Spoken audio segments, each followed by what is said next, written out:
Súlyos komplikáció lépett fel az egyik eszközünknél. Eszköznél? Igen, uram, az egyik klónkatona szabályosan kivégzette Jedi tábornokot.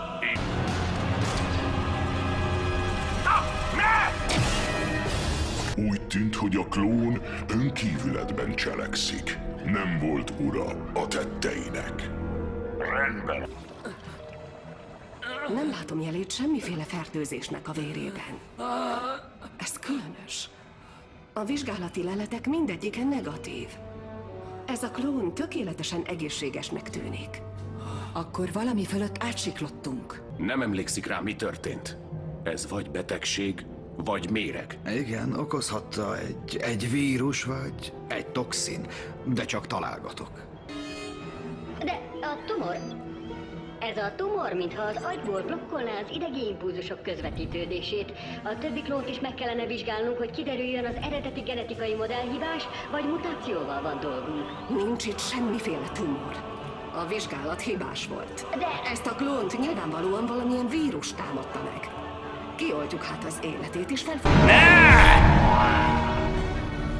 Csupán azt kérem, hallgassanak meg. Kérem! Úgy nézem, nemigen van más választásuk. Csapdába csaltak, mert lelepleztem őket. Az összeesküvést. A szörnyű átverést. Kiről beszélsz? Egy szörnyű merényletet terveznek a Jedik ellen. Bizonyítani tudom, de bizonyítom, hogy minden, amit tudok, színigaz és megszáfolhatatlan. És hol van a bizonyíték? Bizonyíték? Az... itt van. Itt van bent. Mindnyájunkban, minden klónban. De mi az? Egy szerves chip az, a genetikai kódunkba építve, ami kényszerít, hogy megtegyük, amit akarnak. Akár Jediket öljünk. Itt van bennünk. Először is meggyógyítjuk magát, aztán megvizsgáljuk ezt a dolgot. Minden rendben lesz, utána járunk ennek. Nem hiszek! A meghibásodásukról előkerült valami újabb bizonyíték? A saját orvosaimmal vizsgáltattam meg mindkét holttestet.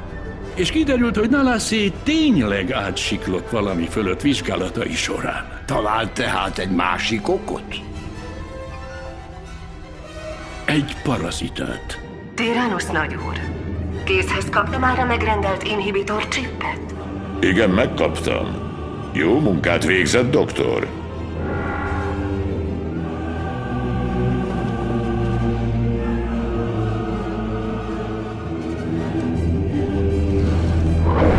A tervünk mégsem lepleződött le, mester.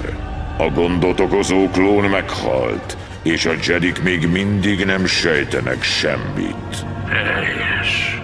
Tüntesd el a bizonyítékokat. Mikor eljön a napja, senki sem lesz képes rá, hogy megakadályozza a 66-os parancs végrehajtását.